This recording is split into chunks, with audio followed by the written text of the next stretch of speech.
Scene কখন তোমার? Scene আবার হয়তো বিকেলবেলায় আছে। আবার এই যে মানে আজকে আমি একটু রেস্ট পেলাম, মানে যখন আমি রেস্ট পাই তখন আমি রিল করি, ফটো তুলি, এই করি।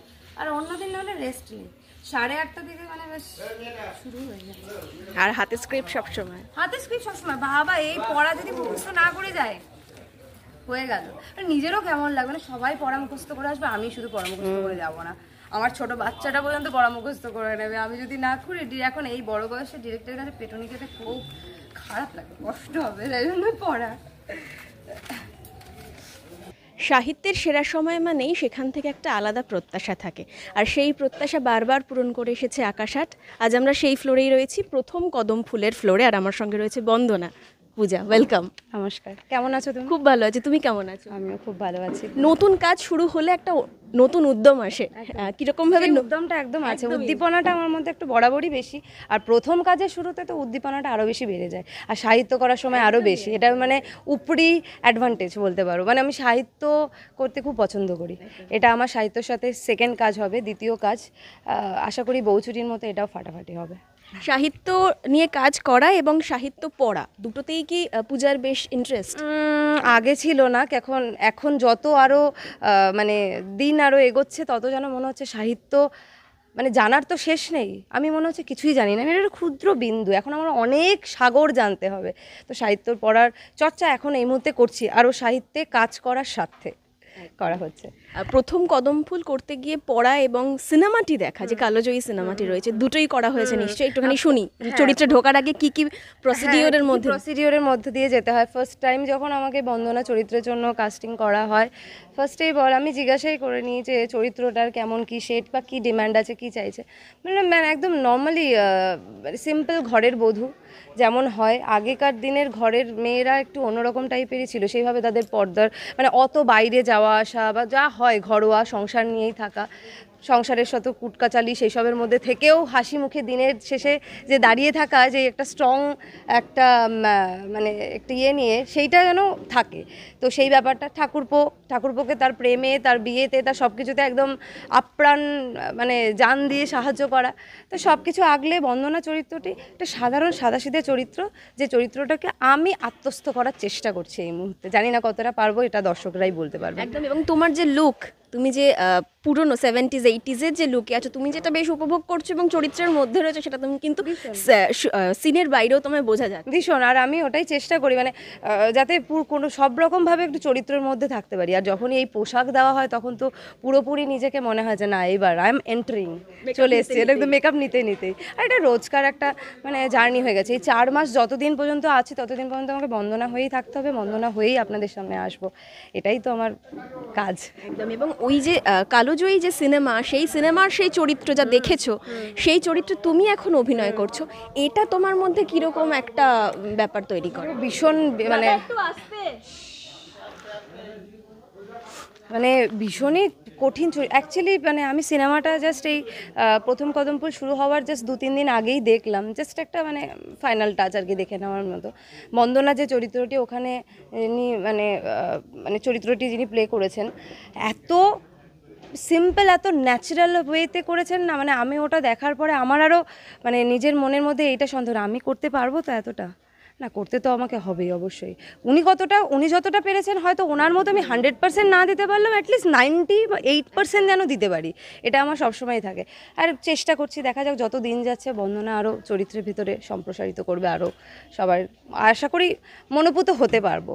একদম। এবং এটা বড় ইউনিট, প্রায় তোমরা সবাই মানে সমবয়সী বলা যেতে পারে, মোটামুটি সবাই সমবয়সী। মানে সৌভিক কতটা?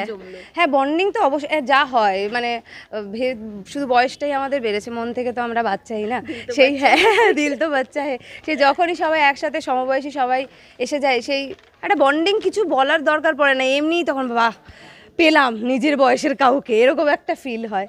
কারণ অন্য বাকি সময় সৌমির সঙ্গে যেমন আজকে আমার আশা করি হয়তো বা সিন আছে, থাকবে কাকলির সঙ্গে, অন্যদিন তো আমাকে মা কাকিমার সঙ্গেই থাকতে হয়, বয়সটা একটুখানি তখন মানে চুপ করে একটু রেসপেক্ট দিয়ে যতটা থাকা যায়। ওরা আসলে তখন একটা উচ্ছন্ন ছন্নছাড়া হয়ে যায়, না ঠিক আছে এবার পেয়েছি, আমাদের লোক পেয়েছি। অনস্ক্রিন ভীষণ মাতিয়ে দিতে হ্যাঁ সৌমি মানে একদম স্ট্রং মেয়ে, একদম সব জায়গায় মাতিয়েও দিতে পারে, আবার ভুলটা ভুল ঠিকটা ঠিক, ও সেরকম। মানে অ্যাকচুয়ালি অরিজিনাল ক্যারেক্টারের সাথে ও খুব ম্যাচ করে, খুব ভালো। তোমার চরিত্রের সঙ্গে তোমার কোনো মিল আছে?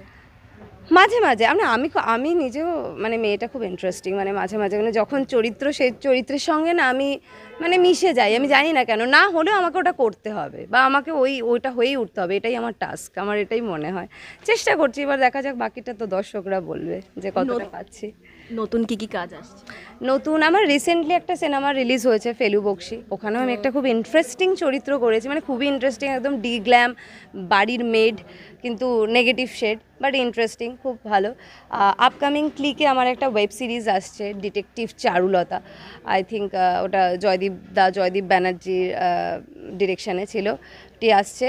আর তাছাড়া কিছু কাজ চলছে, ফেস্টিভ্যালের একটা ফিল্ম করলাম, ওটা আপাতত এখনও 1 বছর লাগবে রিলিজ হতে ফাইনালি, এই চলছে, আরও টুকটাক চলবে। এটা আপাতত যতদিন না এটার মধ্যে যুক্ত আছি না, এখন অন্য কিছু কাজ সেইভাবে ইনভলভ হচ্ছি না, কারণ কি হয় আমাদের মানে চরিত্র সুইচ করতে হয় তো, খুব ফ্ল্যাকচুয়েট করে, ওটা অসুবিধা হয়, তবুও যতটুকু করা যায়। আর ডিস্টেন্সটাও একটা ব্যাপার, একটা ব্যাপার না, শুটিং সেরে আবার যাওয়া, তার মাঝেও আমরা করছি, অ্যাডের কারো শ্যুট তো থাকতেই থাকে না, কেউ থাকলেও ওইগুলোও করা হচ্ছে।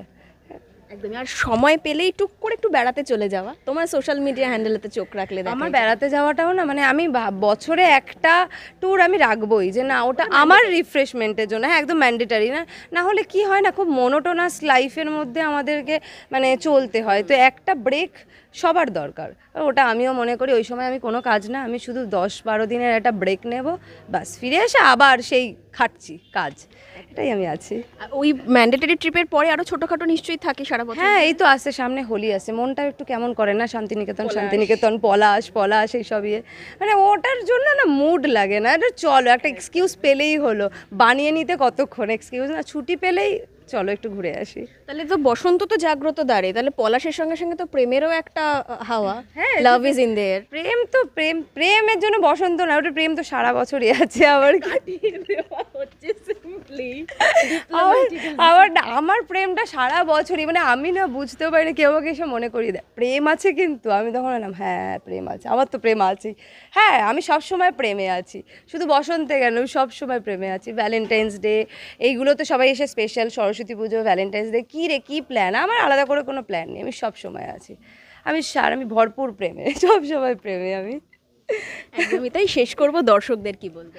আপনারা প্রথম কদম ফুল দেখছেন, আমি জানি সবাই দেখছে আর সবার খুব ভালো লাগছে, কারণ আমার ফেসবুকের ডিজিটাল প্ল্যাটফর্ম থেকে প্রচুর মানুষের রেসপন্ড আমি পাই, বলে যে না আমরা প্রথম কদম ফুল দেখছি। একটাই অসুবিধা, বাংলাদেশের অনেক মানুষের কাছে পৌঁছায় না আমাদের আকাশটা, এটা যত তাড়াতাড়ি প্ল্যাটফর্ম 8-এ গেলে আপনারা মানে রিপিট টেলিকাস্ট আবার দেখতে পারবেন প্ল্যাটফর্ম 8, আর ওখানে আপনারা অন্যান্য সিরিজও দেখতে পারবেন যেটা আকাশ রিলেটেড। প্রথম কদম ফুল দেখুন, আশা করি খুব ভালো লাগবে, আশা করি না খুব ভালো লাগবে, যেই মানে এই সিনেমাটা একজন আমাদের লেজেন্ড একজন মানে করে গেছেন সৌমিত্রবাবু, সিনেমাটার তো আপনারা অনেকেই হয়তো দেখতে পারেননি, যারা দেখতে পারেননি তাদের জন্য সাহিত্য নিয়ে এসেছে প্রথম কদম ফুল, সোম থেকে শনি রোজ 7:30 দেখুন। একদমই তাই। আমাদের সঙ্গে পূজা জমজমাট আড্ডায় ছিল, আর আরও এরকম অনেক ভিডিওর জন্য চ্যানেলটিকে লাইক, কমেন্ট, শেয়ার ও সাবস্ক্রাইব করতে ভুলবেন না।